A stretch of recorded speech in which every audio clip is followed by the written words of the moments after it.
This is Cam Jordan of the New Orleans Saints, Cam Jordan everybody. needs no introduction. 3-time Pro Bowler, first-team All-Pro this past season. Yeah. It sounds like good breakfast. Yeah, and full-time NFL Network employee in Minneapolis. Cam, how many segments did you do over how many days in Minneapolis? I think I saw you Saturday, and I said, you are now a full-time employee. You are Mr. Media. I was looking for my royalty checks, but I didn't get any, so I can't be all that. But I do appreciate you having me on, taking over for Rich, apparently. I was looking to talk about the 40 situation and how it's never really improved sub 5'5". Rich is 40. Right, and then, you're here. So we can talk about your 40. What?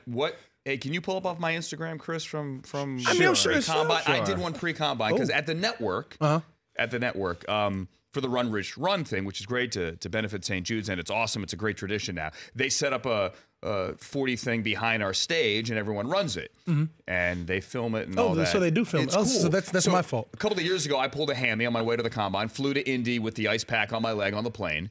This time, I didn't want to push it, but I did it in jeans and the tie. Okay. I'm old. I'm much older than you. How old are you? 28. Okay, I'm 43.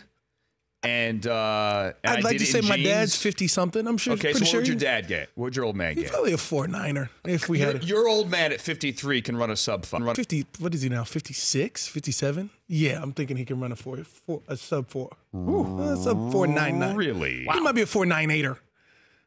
But yeah, I'm pretty sure.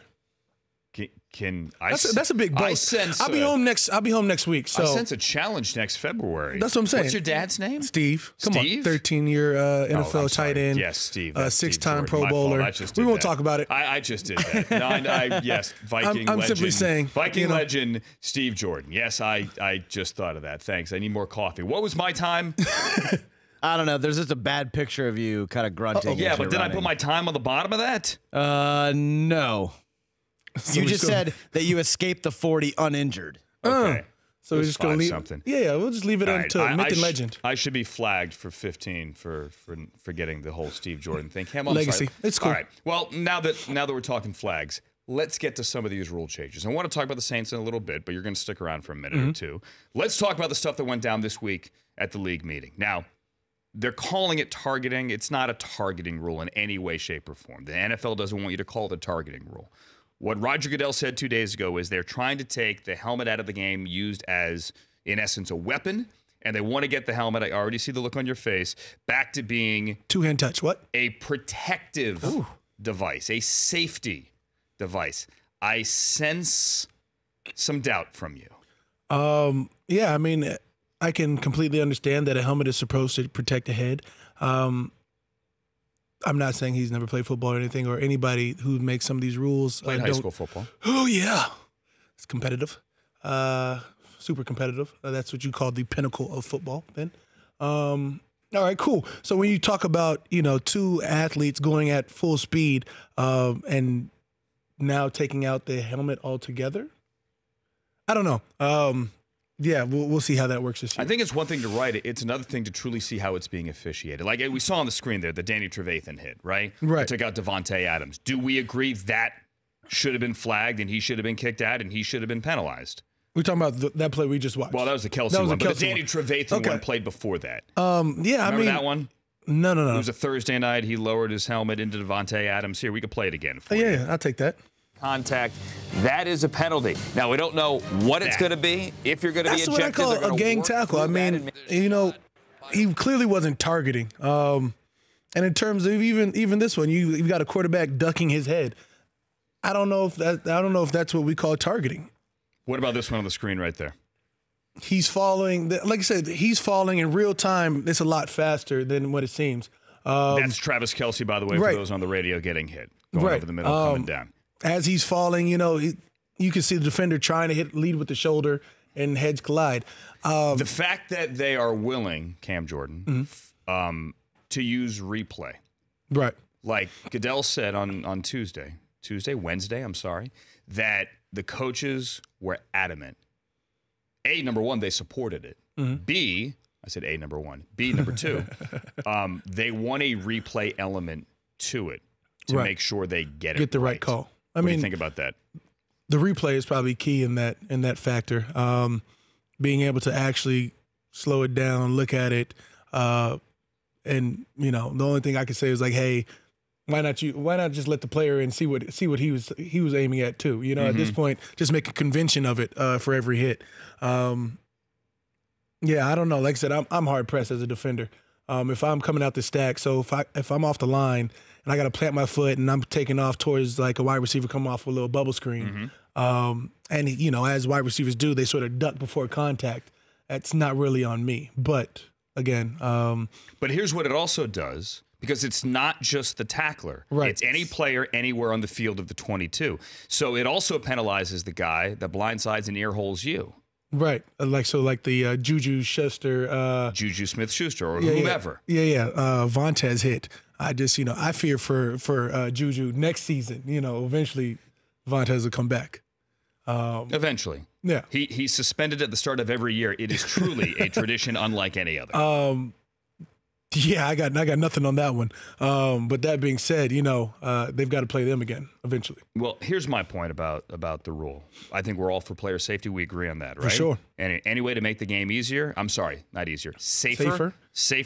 And after seeing what happened to Ryan Shazier last year, for sure, I know that a lot of people stepped back and said, all right, we've been serious in the past. We need to maintain being serious about finding ways to make the game safer. We can all agree on that. To make this physical contact sport safer. To make this violent sport, this collision sport right. safer. That's what it's based off of, is collisions. Go back 5 years ago with what they called the battering ram or the running back rule. The one where he couldn't lower his head. You couldn't lower your head as a running back. Right. Okay. Now, that lasted for like 10 games. Technically, that rule didn't apply only to running backs. It applied to anyone. Right. Okay. So this is but we called it the running back rule because we wanted to simplify this. Like we'd call this now the targeting rule, even though it really isn't. It's not like the college rule. That running back rule, I mean, it was ripped by anyone who's ever carried a football anywhere at any time. For sure. And it really wasn't applied as people feared it would be applied. Right. It only got flagged on the most egregious of plays. I'm curious to see how this one truly does get applied. I'll tell you what, you circle that Ravens and Bears game for the Hall of Fame game. Right. It always gets a huge number because it's the first game back. I am fascinated to see how that game is officiated and how all 65 in the preseason are officiated. For sure. If that's anything of an indication of how it will be treated for the season, for sure. I'd hope that when it comes to, especially this targeting rule can lead to ejecting football players, that, again, hopefully this replay system really helps us out. Well, they're going to eject guys now from New York, they say. That was also passed this week. Right. They have the ability. So, for example, here's Gronkowski in the AFC Championship game getting hit by Barry Church. They could, if you want to go back. Church was leading with shoulder, though. Yeah, I agree. But, again, the rule is head or neck area. Right. Anything, head or neck area. But the Gronkowski play against Tre'Davious White, where he came back off the top rope with the atomic elbow. Oh, yeah, the atomic elbow. Yeah, He could have and would have been ejected from New York on that. He most likely should have. And should have been. Yeah. We all agree, right? Yeah, he got suspended it was after the play. The week after. Exactly. That was a no-brainer. He lost his temper for a second. How would you make the game safer? I mean, Can you? What? How would you going make in the game safer? Going into football that you're risking your physical health there. In terms of bodies colliding, as safe as you'd like to make it, I'm gonna say that's above my pay grade for sure, and really above my temperament. When you talk about, I know what I do as a defender, I know what an offensive lineman likes to do, what a quarterback likes to do. It's hard to put this in the parameters of a targeting rule simply because, when I hit a quarterback normally shrugs down. And whether I'm targeting his shoulder or whether I'm targeting his breastplate, if say I'm going to go hit a Matt Ryan shrinks down, and now all of a sudden my helmet's in his helmet's parameters. He's bracing for the inevitable collision. Exactly. He's bracing for impact, and because of him bracing, now we're quote unquote colliding. And if I get ejected from the game, I'm probably going to be hot for a long time. I'll probably be talking this for years to come. Cam Jordan joins us here, 3-time Pro Bowler from the New Orleans Saints, son of the great Vikings tight end Steve Jordan. Have you talked to Dad about these rules? No, not at all. Last week or so, my older brother just had his 31st birthday. He's getting old. Happy birthday. Jesus. Yesterday. Jesus loves my brother. I was going to say your brother's name is Jesus Jordan. Who? Jesus. Okay. Joffrey just turned 31. Awesome. But yeah, when you talk about, me and my dad will be talking about it, I had to first understand these rules. And so we'll probably go from there because I don't fully understand. Well, I think your dad, I'm going to assume, is probably happy, as we saw you and your dad on the screen there, about the new catch rule, as he was a guy that caught passes for a living. For sure. It seems like that we have kind of gotten back to a little bit of common sense with the catch rule. You think? Yeah. Breaking the plane is a touchdown. What was it? Making a football move is the third step in the process, basically. Right. In other words, so Jesse James reaching over, right? That's the football move. You don't have to worry about the ball hitting the ground afterwards. He reached over. Right, exactly. So, again, I'm sure all offensive players are excited about that one. I've talked to defensive guys who actually like it because they think it's going to lead to more fumbles. Is that so? What was so, for example, this wasn't a catch. Now, granted, it's over the goal line. It's a little bit different. But if this were in the middle of the field, where last year it would have been he didn't survive going to the ground. Right. It would be. Now it's a catch. He's reaching for the goal. Not reaching. He's reaching for the sticks to get the first down. And if that ball comes out. Now it's on play. Now it's in play. Yeah, that could be advantageous towards us. But at the same time, you got to deal with these rules as they come. And, that's what, as much as, I'd like to say I have my own opinion on all these rules, they're clearly going to be applied to the game. And we have to be able to evolve and adjust to them. I think the biggest issue with that one is how quick are we going to get whistles? Right, middle of the field, he's reaching. Right. He's reaching.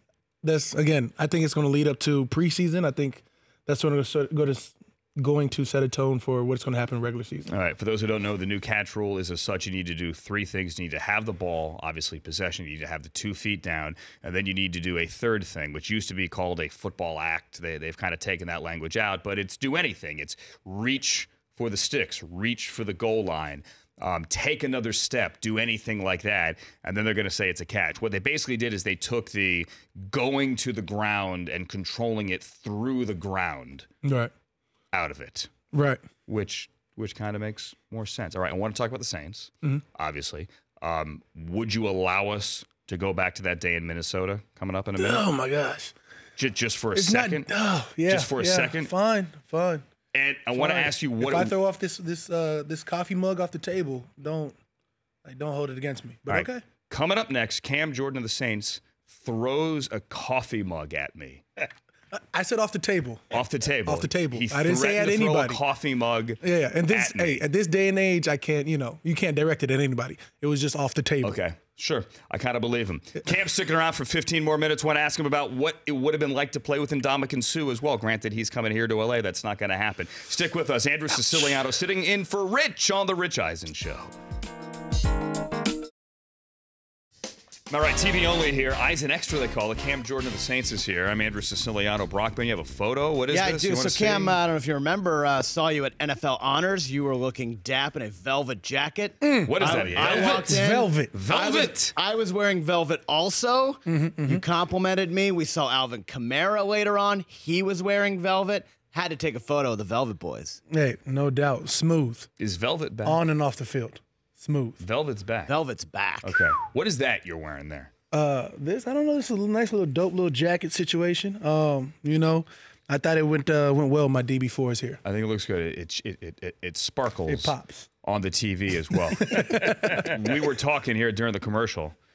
How many legacy families like yourself and your dad, Steve? So there's the Matthews. Right. There's the Mannings. Right. There's the Longs. The Longs, obviously. I even went out and said the Birds. Jairus Bird and his dad. How about the Perrymans? Okay, Rashad Perryman there in Baltimore. His dad, Brett Perryman, longtime wide receiver as well. What else we got here, Brockman?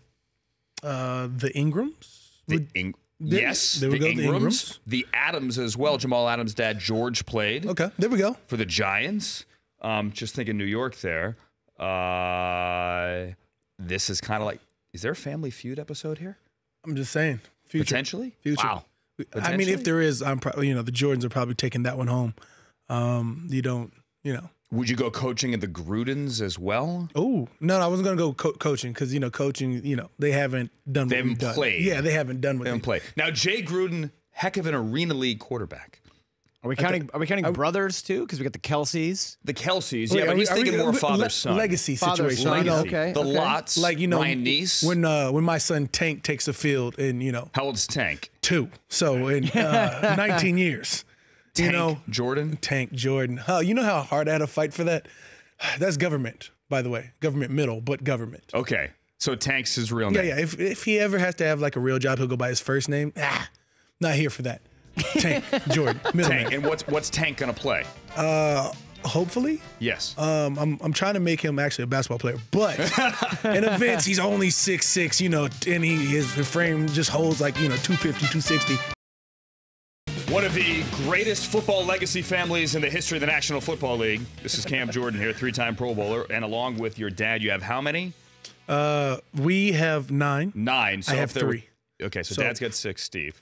Up there with the Matthews. I'm not done yet. And the though. Longs. You're not done yet. One of these days, you will surpass Dad on the way likely to Canton, Ohio. Now, I hate to bring this up, but we promised we'd talk about it. You also threatened to potentially throw that mug. Maybe not at me. We stated. We didn't promise, right. so we don't have to. No, okay. But let's get it out of the way. All right. So I think it's okay to hold things in. I know it eats you up inside, but I also think it drives you. How long, if ever, will it take for you to get over the way the NFC divisional round ended in Minnesota? Next playoffs. This upcoming playoffs. Mm-hmm. After we're in the Super Bowl. But in until Atlanta. then, Yeah. But till then, I'm just gonna hold that in a very near and dear place in my heart. How is Marcus Williams? Always working out, forever getting better. Looking to, I can't even say repent. Looking to have a better season than he did his rookie season. And I mean, Which was a very good season. pretty solid season. Yeah. In my mind, he had one of the better rookie showing outs than you're going to have. I mean, the only one probably beats it is AK and Marshawn Lattimore, and maybe Trey White. You guys had a phenomenal rookie class. There was a strong rookie class this year, and he's one of the top 5. I'd probably put him top 5. Do you think he was afraid of getting flagged for hitting him when he was in the air? For sure. You can see, he just arrived a little bit too early. And, after looking at the tape, after reviewing everything at this point, probably no less than 100 or 200 times, you can only put it on, I like to say in that clip, had I been able to recreate some Detroit Lions offensive tackle into a quarterback madness, we wouldn't even have to face that play. So I'm going to put it on myself before I put it on any of my teammates. Interesting. Has Marcus gotten grief in New Orleans? Because fans can be mean sometimes. You know what? Anything that happened after that game, there's going to be emotional waves, but as strong as Marcus is mentally, he's able to weather anything beyond that. And in terms of our fan base is so loyal. Anything beyond, let's give it a week. They weren't really true Who Dat fans anyways. Good. I hear you. This is Cam Jordan of the Saints, 3-time Pro Bowler. Saints looking to go further, obviously, this coming season than the divisional round. The offseason feels different this year for you guys, from my perspective. In years past, the last couple of years, there's always been that, well, maybe Sean's leaving whisper. Doesn't it happen? Right? Wasn't that at the beginning of the year too? Like, always. It always happens. You guys maybe got out of Sean's the gate leaving slowly. 7 years later, I'm not really worried about it. But doesn't it feel different that after all those rookies did do well, after it did come together, after a slow start, after you went where you went in the playoffs and you coulda, woulda, shoulda won that game, that this year feels like, all right, let's get Drew back here. There is no discussion, no matter how late it went. Right. Like, we are staying together, and we're going for it next year. No doubt. And sort of creating like a reunion tour as well. With us reuniting with, Patrick Robinson, but now Benjamin Watson. Benjamin, yes. Benjamin Watson, Jermon Yes. Bushrod. I think there's a lot of guys that were veterans on the team and know how to win, being brought back into the locker room. So when you talk about guys, again, like Bushrod, who won the Super Bowl, I'd like to say, He was a little older than I did. And so when you have him coming back to the facility, it's only going to help corral our young guys be even better. I know you're not back in the facility yet, but I know Benjamin Watson's getting there. Were you, before Benjamin got signed, were you at all part of the recruiting process for Jimmy Graham? Huh? I don't want to talk about how I failed, okay? I don't want to. I'm not ready to talk about these failures because I was like 1 for 4 in recruiting. Alex Okafor came back. You know, I mean, I'm just shooting out. Whether I had any influence or not. Who were the other ones? You know, you talk about my guy Jimmy Graham. You know, that was my guy when he was back part of the Saints. Did you think you had him? Still my guy. I got nothing but love for him. I was hoping so. You know, I don't know what goes on financially speaking in terms of contracts and negotiations, but clearly something fell through because, you know, I'd like to say he was sort of excited to come back to reunite with, you know, his airness, Drew Brees.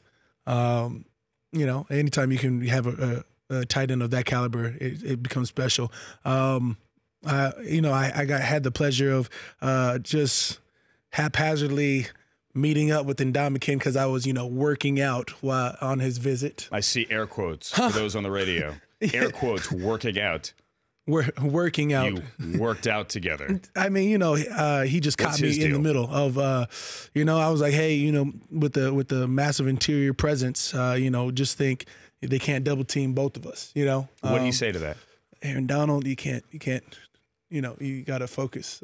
I don't know. You know, he wanted clearly another massive presence on that interior line, and kudos to him. I failed there too. Who else? You're not the GM. Yeah, you know, but I feel like, you know, in terms of defense, I thought I could be maybe a presence that he'd like to come towards. Anyways, so what is that, 1 for 3? But you did get Drew Brees back. That was Congratulations on that. Didn't have any recruiting involvement. Was not a tweet, not a wink, not a hey, are you coming back? Did you think at all when it went all like? I mean, look, it got to the point where he was allowed to talk to other teams. His legacy of winning a Super Bowl, his work that he's done in the city since 2006. Mm-hmm. That's 12 years. So you want to go somewhere else to sort of restart that? Stop it. When you heard the Vikings who reached out to Tom Condon. Who cares? Okay. Yeah, who cares? Drew said he was coming back, and the Saints said he was coming back. So whether they were open up negotiations for other teams to come in and talk or not, I feel like they had their own special agreement, so I wasn't worried. All right, so you know that players, you can't tamper, right? I don't know. Coaches can tamper. Can they? Players can't. How do players tamper? Well, for example, when Todd Gurley says, hey, sure, I'd love to play with Odell, that's not tampering. Right. Okay. So would you recruit Odell Beckham Jr.? Coaches can't tamper. Right. Players, coaches, so a coach or a GM, right? Like John Dorsey can't come on and say, love, you know, yes. Earl Thomas going to, you know, Dallas coach. Correct. Come get me if you can. Exactly. Okay. But you can. So would you, considering your great success record a couple of weeks ago, would you go after Odell if asked to recruit? You know, I feel like Odell's from Louisiana, you know, went to LSU, a homegrown product. product. To make connections here. I'm simply saying, you know, Odell knows, you know, if he wants to come home, we always got to, you know, there's going to be a spot for him. I don't know if we can afford him at his going rate, but, you know, again, I have no part in this financial, but, you know, we always got a home. Just think Mike Thomas and Odell together. Yeah. That would be pretty nasty. You know, and you know, Benjamin Watson and you know, Mark Ingram and Alvin Kamara, and you know, we'd have some serious firepower. Not to say we already don't. You do, and hopefully going at least one step, if not 2 steps further next year than you did last. Before I let you go, and we love that you came in here, and thanks for sticking around for 2 segments. Have to ask you about your memories of Mr. Benson, who we lost a couple of weeks ago. Of course. You know, it's somewhat cliched, but I think we saw it with his death, is that in New Orleans, you don't just mourn, you celebrate the life of somebody we have lost. And that was a celebration for a man who meant so much as a native son, a self-made billionaire to that community. Yeah. I had some prior engagements that I just left, like that Wednesday before the funeral, back home to Arizona. So I missed his funeral. When you talk about everything that he meant to the city, I'm not sure what he did pre-Katrina. That's not of my knowledge, but post-Katrina, I mean, him and the city went hand in hand. I mean, they pretty much built back up together. And then, of course, you talk about him being the owner of the Saints, bringing a Super Bowl to that city 2 or 3 years after Katrina, really helping rally the whole city together. Then, of course, you talk about the Benson Tower. You talk about everything that he owns in the city. The Pelicans, for that matter, as well. Then he purchases the Pelicans. Kept them there. To keep them there. Of course, they were the Hornets at the time. I lose track of the NBA, way. but yes. Yeah, either way, they become the Pelicans, and everything that he's done for that city. I mean, his footprint is probably going to be there forever. It is a lasting and a proud legacy, and a legacy that certainly he leaves in good hands now with his widow, Gail, his wife, Gail, who's taking over the team, and nothing is going to change. Mrs. B, and hopefully, I know you guys are fighting next season in his memory to take it a couple of steps further than what we had in Minnesota. This is a future star on game day morning, but that's a long time down the road. I jokingly referred to you earlier as NFL Network's Cam Jordan. We welcome you back anytime. Welcome you back here. Next time, obviously, with Rich Eisen. Right. On the Rich Eisen Show. Better luck recruiting next time. It's going to happen. The next year there's another chances. I'm sure that this draft process coming up. Hopefully, I can't even say who I want to get because normally I don't have an opinion. I just accept it for what it is. Say it.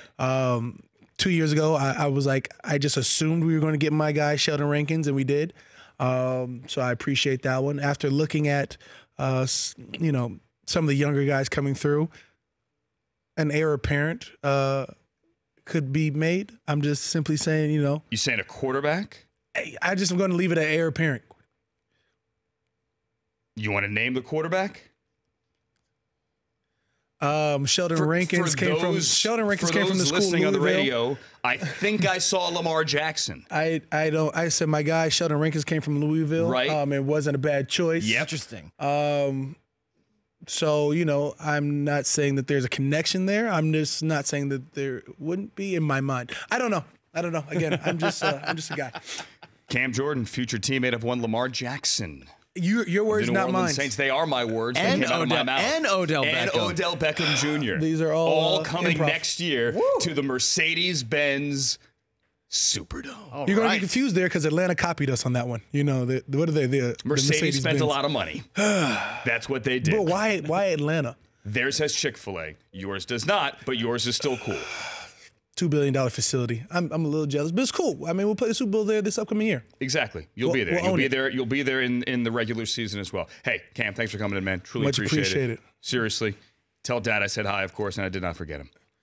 I appreciate that. I'm definitely letting him know you forget him, and now you're doubting that he can't run a sub 540. Oh my gosh, you can come in and whip my behind anytime. Cam Jordan of the Saints, everybody, 3-time Pro Bowler. Thank you again, sir. The Rich Eisen Show, weekdays at noon Eastern on Audience.